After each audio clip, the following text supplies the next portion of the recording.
Elevate EHS Podcast. I'm your host, Hilary Framke. I've got Jon Scheibe here today. Hi, Jon. Hi, Hilary. Thanks for having me today. Oh, I'm excited to have you for this special segment today. We've got some new stuff for you listeners. We're going to do some trends today. So the questions will be, do you see this trend and how are you dealing with it? So Jon, thank you for agreeing to do something a little bit off the cuff. Excited to. Good topics. But as always, we'll start with a little bit about you. So tell our listeners about your EHS journey so far. How did you find EHS? Why do you stay? Absolutely. So I got started by accident with environment, health, and safety, as many people did 25 years ago. I started out in business and toxicology and industrial hygiene with degrees, but I went to Drexel, and Drexel has a co-op program. So by chance, my first co-op, I thought it was a really interesting job that happened to be in EHS. And that's how I got started, with an internship. And my boss actually left there and he went to a new place to work and hired me. So I actually finished school at nights while I was working full-time in environment, health, and safety. And where I went to was oil refining. And I look at that as one of the most lucky places to start my career. It's an industry with a ton of money. It has big booms and big busts, as we all know, but I was surrounded by EHS professionals, right? There was an environmental department, there was a process safety department, there was a industrial hygiene department, and I could be surrounded by people that had made their careers of that in an industry with a high amount of resources. So I was lucky to have opportunities in getting every certification I could imagine, traveling to fire school in Texas and getting scaffold competent person classes when I was 19 years old. It was a very lucky start for me, and I was really hooked from the beginning there with the diversity of environment, health, and safety, the amount of obligations, and the amount of every day being completely different is really exciting. My style is I like to do a lot of things, and I think 23 years later, it is still just as exciting. My journey has been from petrochemicals to specialty chemicals to base chemicals, now to paints and coatings, and mixing things up in reactors and vessels is as exciting to me today as ever. And I see new and different EHS issues, but also sometimes the same ones I saw 20 years ago. I really enjoy it, but that's how I got into it, just a simple co-op experience. That is so interesting. And wow, you're like me, you were very lucky to stumble into it early in your career and get a lot of exposure on risk and management styles and types of EHS implementation. It is very appetizing and very interesting for those who love that like dynamic work environment, as long as you can be resilient. Resilience is key, absolutely. I knew that from the prep call, you'd be the perfect guest for this new type of podcast segment. So what we're going to do, listeners, we're going to discuss some high impact trends that we feel like I'm seeing inside EHS. And then how to work, I'm going to throw out that trend to Jon, and he's going to share his thoughts on whether he's seeing it and how he's dealing with it. So the first one is interesting. I'm seeing more C-suite leaders with commercial backgrounds versus operational background. Now, are you seeing this trend, Jon? And why does it matter to EHS, do you think? Probably over the last 10 to 15 years, I've definitely seen it more. You see the business unit kind of concept coming through in a lot of organizations, where it used to be manufacturing was over here, the commercial team was over here. They met where they needed to at the top and they worked together. Now you see pretty often, at least in my experience, that they want one value stream, right? The value stream mapping. So the commercial person is often the business case leader. So, it makes sense that, all right, manufacturing is reporting up through them, quality, they have their own HR work streams, and EHS is working through there. So you have one business unit where a person can make all the decisions for that product line or that business line. From that respect, I totally understand where it challenges environment, health, and safety. And the things that I see as concerns is you could pick how that vice president of manufacturing got there. They used to be a plant manager. Before they were a plant manager, they were probably a plant engineer. Everyone knew those paths. And by going through those paths, they had experienced things in the plant, right? They know what a bad day looks like in a plant. They maybe experience incidents, whether it's a fire or an injury or something. They had that lived experience. They know when the plant's down and there's commercial pressures on. When the commercial person takes over, typically their background may be sales or finance or something completely different in customer-facing roles. They've not seen or lived the same experience as the person who came up through the plants, which is great in that they offer a unique and different perspective. But also, I think in the EHS communications, when we talk about things that would be normal to a plant person, it's not to them, right? So there's not that innate core understanding of what issues may be lying out there and what we consider just normal everyday things. They don't know because they didn't experience it. So I find a lot more education is needed. And I also find that some expectations are misaligned, that we need to backtrack and go to what are the fundamentals of that issue before we can talk about solving that issue. Some of those conversations are really productive. I think others, it's hard, right? You take these senior leaders that work in 5, 10, 30-minute bursts on completely different topics, and you need them to understand a complex EHS topic at one of their plants. It creates a lot of challenges that I think we haven't really set up good systems to work around yet. Oh, I totally agree. This comes back to immersion, right? When you think about where is EHS most present in a value stream of a total business, it's going to be operations, right? It's manufacturing, it's operations, distribution, where all the compliance, the regulatory burden is. We don't often, due to lack of resourcing, get over to the commercial teams in the way that we probably should. And we don't have that same kind of systemized EHS immersion and exposure. So you're right. These C-suite leaders are coming from not really having to deal with EHS very much at all. And then they have this EHS leader who now is all these questions, all these expectations, put my KPIs on the scorecard, right? I need this big budget. I need all this time from you. And they're like, where are you getting this? Exactly. So I love all of your points. And I think I've seen this trend. I've experienced it. It's very frustrating to have a senior leader who doesn't know your value, doesn't understand what you should be included in or not. So that education piece is so key to start to explain to them, here is what excellence in EHS looks like. Here's why you should care about it. Here's how we get there, right? All of those onboarding for your C-suite leaders. And they can accidentally introduce a lot of risk without knowing it. If they say, hey, let's move this production line to this facility, or let's introduce these new chemicals, or let's commit to a deadline, they may not be understanding the risk or the amount of steps it takes to do that safely, right? These risk assessments have to happen, or these machine changes need to happen, or this training and education are all steps to get to where they want, but they've made commitments quicker because in their mind, that they don't have all those barriers. I'm just moving something from here to there, or I'm using this equipment more than I have previously without understanding what is already attached with that equipment safety programs. So you have to be the person to know again, right? We start our careers as the person to know, as some people see us as, no, you can't climb up there without fall protection. No, you can't do that. We work to build those relationships of yes, right? You can do it if you do these safe things. If we build this job this way, you can do it safely. But now you're doing that at the, like you said, the C-suite level, and you have to tell them, no, you can't put that chemical in that place because of this rule or that hazard, or you need to add X amount of dollars of capital to what you want to do, and that's going to take months to install and properly set up. That part can be a challenge for all the parties involved. All of us, we've got to go back to that culture of no, it can't be done that way. And I think, again, back to the helping them to understand the constructs of regulatory compliance, especially from a global perspective. I had a situation where a C-suite leader made the decision to purchase a system from Italy and put it in a United States facility, and didn't tell EHS. Come to find out, it was nowhere near lockout takeout compliant. We had to go back and rework the entire system to make it compatible. It was like an extra like $500,000, somewhere north of that. They were very unhappy with me, right? My response was, had you involved me in the change management conversation of the purchase of this equipment at the design phase, I would have called that out, because Italy and the US have very different rules when it comes to machinery. We need to make sure we're compliant with where we put it. So exactly like you said, John, I think this is a big deal. This is a big trend. Look, if you're having trouble hitting that C-suite, it may be from an issue like this. So consider it, try and attack it, have the conversation up front with your C-suite leader, find a workaround. That's right. Yep. You have to get creative again. Yes. You sometimes do, right? Okay, let's go to the next trend.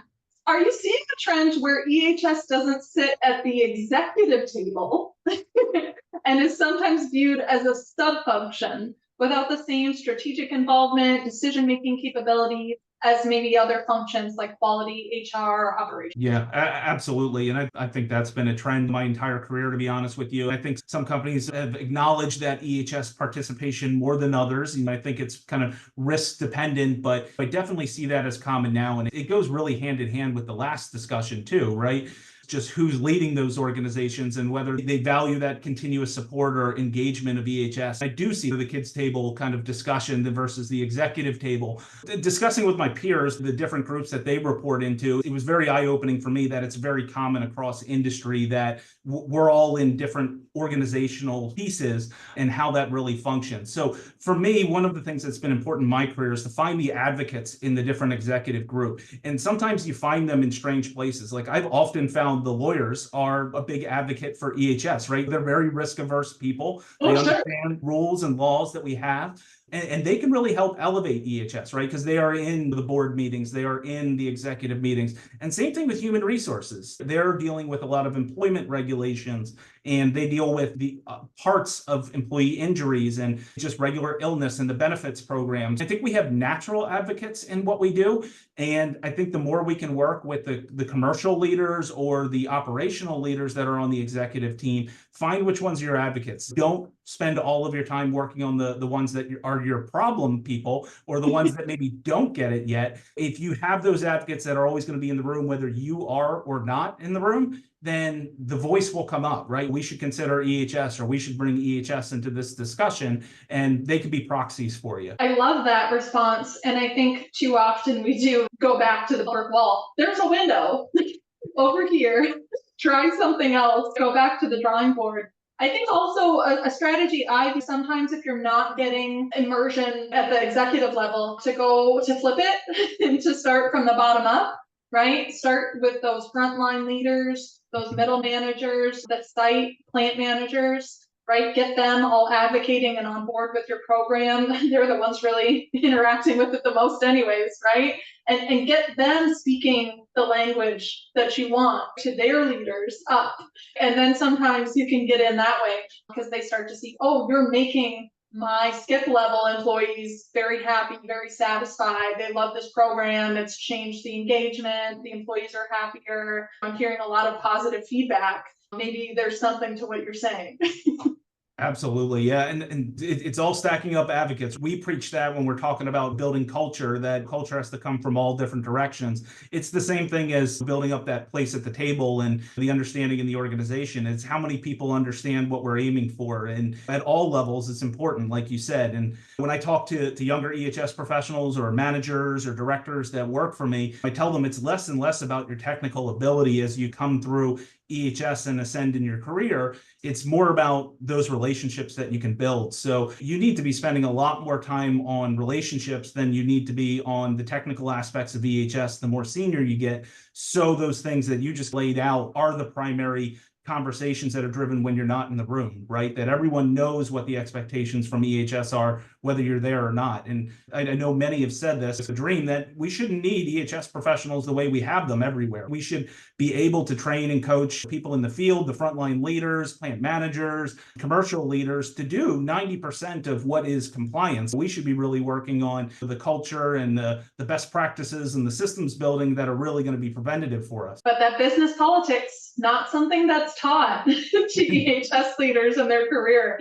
Kind of have to learn by doing, and it's a difficult skill. It's something that is very, I think, undervalued as far as EHS competencies that can really get in the way of being successful. Another tip I would throw out is we miss opportunities, I think, mostly because we're so overwhelmed with the things that we have to do, to participate in other projects that aren't EHS projects and use some of those soft skills that are transferable, like project management, investigation, controlled risk analysis, and right? Be more willing to help with a quality problem or a productivity problem or an innovation problem at that executive level, and put your hand up to run something like that to show your value and build credibility so that they see the value of EHS. I think that's terrific advice. You couldn't be more right. The things that we do really well, things like incident management, incident investigation, you're right. Those things can be applied to any situation that's not going as desired. Our systematic risk assessment, core kind of competency, it doesn't matter what we're applying it to. If we can analyze the layers of protection or the layers of defenses for a quality issue, you're absolutely right. We can help find solutions. And you're right, that's hard to do. We have to insert ourselves and volunteer ourselves to do more to spread that knowledge and that ability. Yep, but it's like you scratch my back, I scratch yours, right? So I'll help you with this quality issue, and then we're going to talk about our ergonomics issue that I've been trying to get on your calendar for months and months. Exactly. All right, next trend. So, trendy topics like mental health, I'm thinking is becoming very trendy, sustainability, packaging design. This is very distracting for executive leaders from what we should be working on. Are you seeing this? Oh, I want this golden egg. So the things maybe we really need to do need to wait because I've got to deal with this trendy topic, whether or not it's a problem. Absolutely. I think sustainability is the biggest one. When I started my career, I don't even know that was a word. And then it's taken on a life these past 10 years, and it has changed so much. When we look at the late 20-teens, 2018, 2019, 2020, every company, it seems, was coming out with their 2030 and 2040 goals and committing to just massive changes because it felt good. It was all over the media. It was all of the talk in the executive peers kind of level, right? What is your company committed to? It came up in every shareholder meeting. It really changed the way I think the last couple of years of business have gone. And whether an executive is an expert or not in it, they're aware of it now more than they ever have been. And I agree. For us, it doesn't change the core daily operations of environmental compliance, safety, the regulatory burden that's constantly increasing there. It's an add-on. And while it's important, I don't think it changes what our core mission should be. The concepts are, how can we reduce emissions, which we've been preaching in environmental for forever, I think. But when we say maximum available control technology or the 5Z regulation for air emissions, nobody wants to hear that. Sustainability is a lot more fun in saying scope 1 and scope 2. So I do think that takes a lot from EHS to constantly be working in those new things that are important, but also keeping everyone grounded in what are, whether you have a management system or your guiding principles or what your true values of the organization are. We have to make sure everyone is starting from there and we're approaching things like sustainability very reasonably. I think mental health has been an interesting one, right? We hear a lot about it, especially since COVID. In Europe, our operations, we see regulations for mental health. Our teams in the United Kingdom, we have mental health first aiders, and that's by regulation. That hasn't spread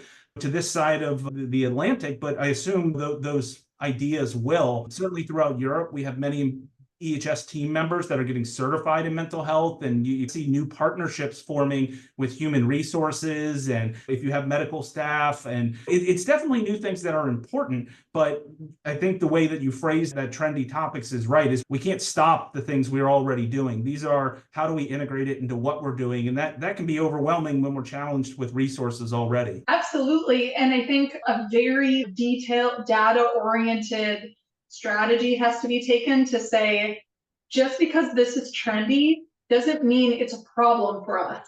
We have to first decide if this is a problem for us and like how big of the pie chart is it? Just because sustainability is a hot word of the decade, it doesn't mean that we're a huge environmental impactor. We have to first decide how big is our environmental impact. And if it is significant, and after benchmarking analysis and all those things, we see we're not where we should be, yeah, we need to put a lot of resources in. And just because it's environmental related doesn't mean that EHS even has the bandwidth to manage it. You may need to decide we've got to bring on a whole sustainability team, and this should be a separate corporate structure. That all depends on the workload, right? But I think how to manage and navigate this as an EHS practitioner is to give it relevance. Yes, that's important. I see that. I see why you're concerned about that. I care about what you care about. As an executive for the business, we're here to support you. Let me take some time to do some analysis and get back to you about how big of a deal this is and what kind of pace we need to take to make progress. And then just be prepared. It may mean more money. It may mean more staff. It may mean technology or consultancy. Don't think that you can just add this on right to my responsibilities and I'll be able to manage all the other things at the same level. Yeah, no, I think that's a really good point. That's where EHS professionals can really help, because we often are grounded in data, right? And being able to tell a good story with data is important, and one that we often don't do well in EHS, I've found, because we're natural teachers, right? We always want to teach people why and how, take them through a journey so they understand. And most executives, they want the 5-minute graphic like you just described. They want the pie chart. And that actually made me think of an example not too far in my recent past, but we were talking about our water consumption as being a big issue. And the simple question I asked was, why is it a big issue? Yes, we use a lot of water. Compared to what? Compared to a water park? No, we don't use a lot of water. Compared to a city? No, less than 4 hours in the morning, they'll consume more water in a city than we will in an entire year across our company in 40 countries. So it's all relative, and we got to find the right way to tell that story, because what is the real issue there is we don't want, as a company, to be taking water from a water-stressed area that's going to harm people in public. So the first question we asked, are we operating in any water-stressed areas? And the answer was no. Where we had offices is I can't make them flush the toilets less. That amount of water is not stressing the area. We've got to bring the trendy topic back down to reality and make meaningful comparisons, because in some cases it may show us we do have a problem, and that is worth investment and changes in the way we operate. But many of them they're simply, we're aware of it, we're measuring it, but it's not an issue we should pursue. And just like with any function of the business, we tell the story to shareholders about what they should care about with us, right? So we need to spin that story correctly. Here is why this is an issue. We've done this materiality assessment. We've determined that we're below benchmarking. And so here's our plan to fill that gap, right? This is what we should be concerned about. And it's perfectly okay for that to be not what shareholders would expect. We tell them what it is. Maybe for us, the biggest issue is packaging. We didn't have good packaging design. It's very inefficient. We've done the square footage analysis. We're wasting this much percentage of every package with excess packaging, which creates issues in recycling and landfill and all those things. Have that conversation, explain to them how you came to the analysis, and then say, here's what we're doing to improve packaging design over the next 10 years. You tell that story, but you have to know what to say. That's where the analysis comes back to it. I love that. I think that's super helpful, Jon. Thank you for your insights on that. Yeah, absolutely. Next trend. I know what you're going to say about this one. More and more regulations and expanded shareholder expectations with smaller and smaller EHS budget, both in people and money. What can be done about this push-pull? Yeah, I don't think I've ever met an EHS professional that doesn't have this concern. So absolutely, I think it's something we all have to face, and it's not going away. So the question is, are we going to keep complaining about it, or what can we do to try and make things better? My personal opinion is we've got to share the workload. We've got to look at what our role traditionally was, where we're doing everything. We're doing all the training. We're writing all the procedures. We're following up with all the audits in the field, and kind of move away from that model as much as we can to, okay, our customers are very capable of doing those things. So how do we turn them into the doers, right? So it becomes a function of operations or of commercial or manufacturing that, they're self-serving on their compliance needs, and we're more guiding them. But you have to start with establishing the boundaries for that relationship with leadership. You can't just go in and say, I'm not doing training anymore. They're going to find somebody who will do training for their group. That's an easy solution. What we need to teach them is, I can teach your teams how to do this training so that, one, we've upskilled them, and two, you don't need me around to execute on EHS compliance every day, whether that compliance is regulatory or it's your company-specific compliance. But it can help you to drive up your cultural maturity, right? Now, if 100 people can deliver all of the compliance training that's needed for a year versus the 10 people in the EHS group, you've now got 100 advocates that can speak to that. Now, the quality may not be exactly the same from day one, but you can work on that, right? Your train the trainer programs.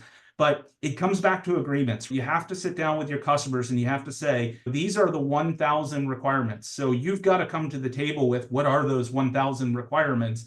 And you've got to go through and say, what can your team self-service on and ask for help versus us do for you? And how can we make sure that's a requirement of jobs for whether it's a supervisor, a manager, a leader? How can we build in with their learning process so that we don't have, well, there is the EHS process and here's their job learning process and here's the quality learning process. We want to build those things together, but you've got to start by identifying what those things are and helping them to see what the opportunities could be. And you have to think, what's your end goal? In 1 year, 3 years from now, where do we really want to be on compliance and who's going to manage it? Because you're right, if we change nothing, we need to hire more people, or otherwise people are going to get burnt out. They're going to quit, they're going to leave, and there aren't enough jobs that we're all going to get promoted. So you're going to have turnover in your EHS group for something that's very preventable by building it into your existing management system. So that is worth spending time on. It's worth getting with your leaders and talking about these challenges, but you have to come with solutions.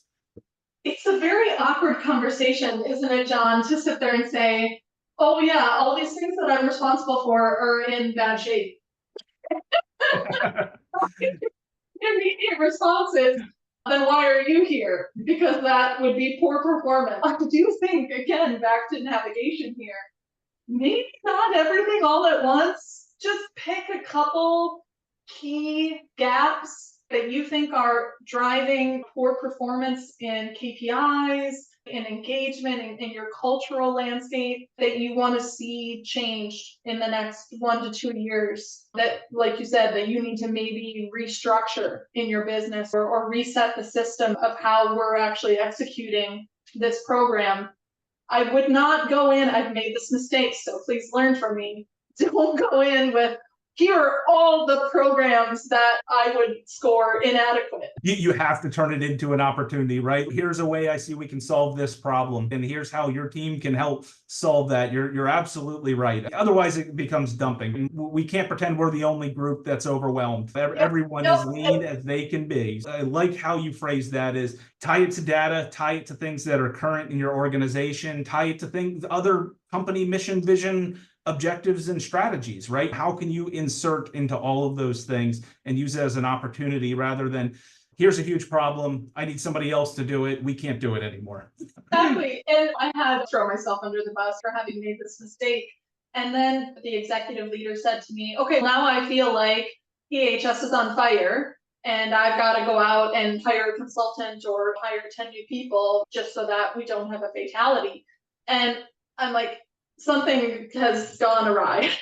This is not the response I expected you would have, but I made the mistake of sharing too much, putting too much on a plate, too many problems, not enough solutions. So I think that is a really key factor in being successful in turning things around, is to say, here's what I've identified. I need you to know that it's a key call out.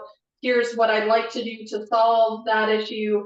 Can I get your support? Can we make this change? Can we get this cross-functional initiative on board so that we can be more successful and be picky? Go in and be picky. And this has been a problem for 15 or 20 years. This is just not important information. Nope. It's a problem today. and you think it's a root cause, a leading factor in why you may not be performing at the level that you expect. So I think that's great, Jon. Thank you for sharing that. And look, if you've made this mistake, you're in our camp. Don't feel bad. Just be resilient, get back up and try again, maybe with a different approach. There's a disconnect maybe between EHS certifications conveying a level of job competence and maybe practitioners actually executing practical skills. I can just tell that you've had such an illustrious career and you've done so much for the field. I really appreciate your openness and trying something a little different on my podcast today. I really had a good time. Me too. Thank you so much for having me, Hilary. It's been a great experience. Goodbye, listeners. See you next time.